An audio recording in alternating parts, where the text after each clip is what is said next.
Democracy?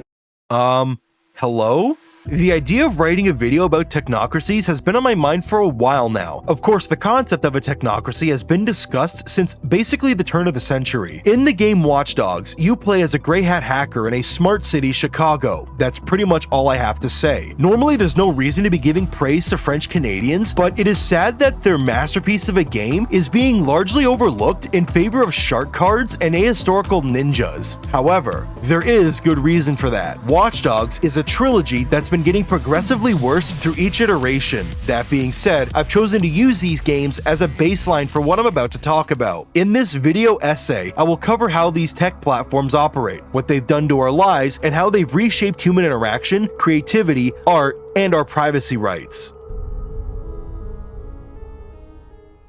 Like a democracy, technocracy is a revolutionary, dysfunctional ideology that wants to destroy your culture. While democracy is rule of the people, technocracy is the rule of technology. And make no mistake, technocratic values are causing the suffering of millions of people around the world to create a utopian society comparable to China, who've executed this better than anyone. I expect the majority of people watching this video use this technology. If this is you, keep watching. As stated before, everything said in my videos are entirely comprised of dead memes and are never meant to be taken seriously. Everything you are about to witness has no connection to any events in the real world, and all similarities are purely coincidental.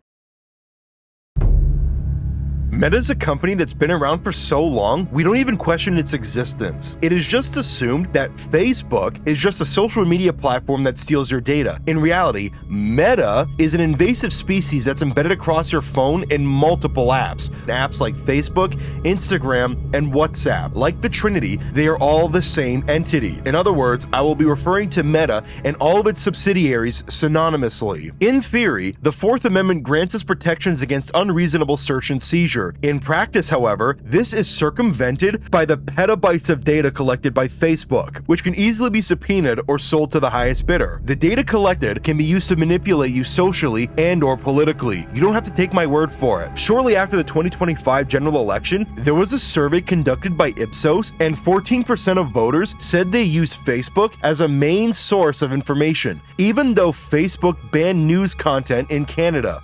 What the fuck? Police departments across Europe also have entire teams dedicated to scouting the internet for dissidents. Now, the easiest way to circumvent this is to block every single police account you can. But keep in mind, this solution will only slow them down. They can still request access from Meta's servers, which contain the names, addresses, messages, and deepfake scans of any individual in the vicinity of a device. In my last video, I had made a statement about digital media, which I will elaborate more on here. Nobody believes that our current system is the best, except for the DRM holders who believe that physical media is evil manifest. Unfortunately, there are too many commenters who try to justify piracy. Limiting ourselves to just theft is the worst idea I have ever heard in my fucking life. That being said, if you're a preservationist like me and you still support the existence of Netflix in any capacity, you are the source of your own suffering. Look at this article.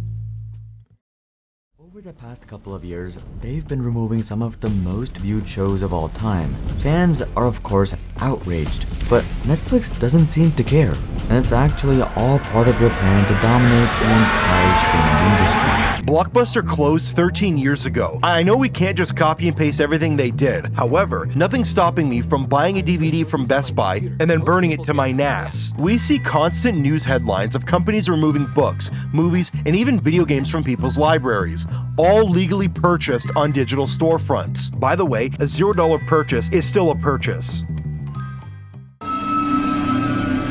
Taking somebody's legally purchased goods is one thing, but what if you wanted to take away somebody's ability to purchase anything? I would like to take a moment to talk about the most universally hated and despised institutions: the banks.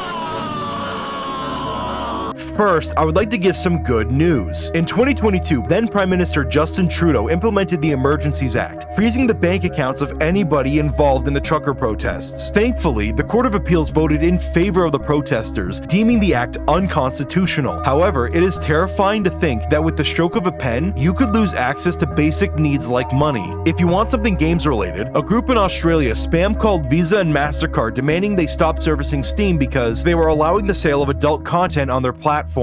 This could be the most controversial thing I'll ever say, but honestly, these degenerates are more functional and useful members of society than any of these Aussie cunts. Australia is unique among Western nations for just how obedient their MPs are to the Karen Mafia. Sure, payment processors are only accountable to US law, but it could also be said that they are accountable to mob rule. 5 months ago, Tyler Oliveira was kicked off of Patreon after posting a video containing manifest observable behavior. In 2018, PayPal kicked Subscribestar as a client because they wanted to remain neutral over Sargon of Akkad. The list of debanked individuals is long. The financial system is one of great importance, but is constantly under threat by small cliques who will take away your money at a moment's notice.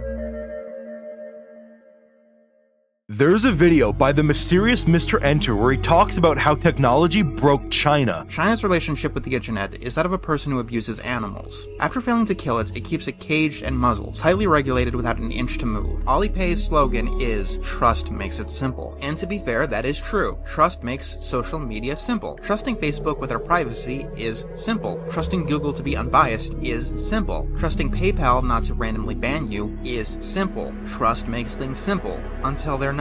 You might imagine what such a thing can do in the hands of certain evil people. Even in the hands of a neutral party, this can be considered a humanitarian abuse. Ethnic Uyghurs living in the East have been systematically oppressed by the government, who have enacted mass censorship and surveillance on its population. Right now, the Chinese government has expanded its police state to oppress a minority group known as the Uyghurs. Most people around the world know only about this because of the internet, and that's why governments like China seek to censor it. Right now, China has provoked massive protests in Hong Kong, and once again, we most likely only know about this because of the internet. If you want a more recent story, the UK government has been willfully ignorant to the mass grape of its citizens, even demanding people stop sharing videos of an attempted murder. The introduction of digital ID, mass surveillance, both online and offline, has turned the UK into Watchdog's Legion. Anybody thinking what China has done or is doing can't or won't be done in the West is either delusional or outright lying. Private tech companies and the governments have been lobbying against us since 2002, and it is best we acknowledge it rather than ignore it.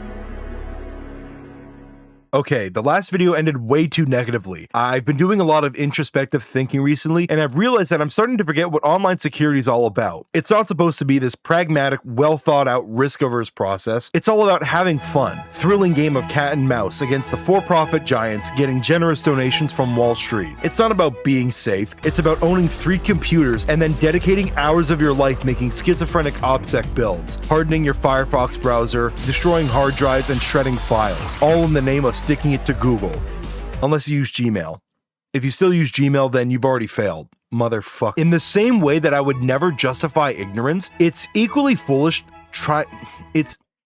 Fuck! In the same way that I would never justify ignorance, it's equally foolish to convince everyone to use OPSEC levels of anonymity. You need to do something that's more applicable for daily life. De-Google everything and buy a NAS. Trade big tech for safe investments to diversify your portfolio. And harden your computer like an amoeba on benzos. Study this, so the same mistakes aren't made again. You know who you are. Anyone who doesn't have a fanatic commitment to the basics of privacy is not your friend. I have no friends who support big tech. The struggle today deals with whether or not we will be able to complete our crusade against the AI technocracy once and for all. We are going to survive the struggle against our enemies, along with our Lord Jesus Christ, who is with us today as he was with our ancestors.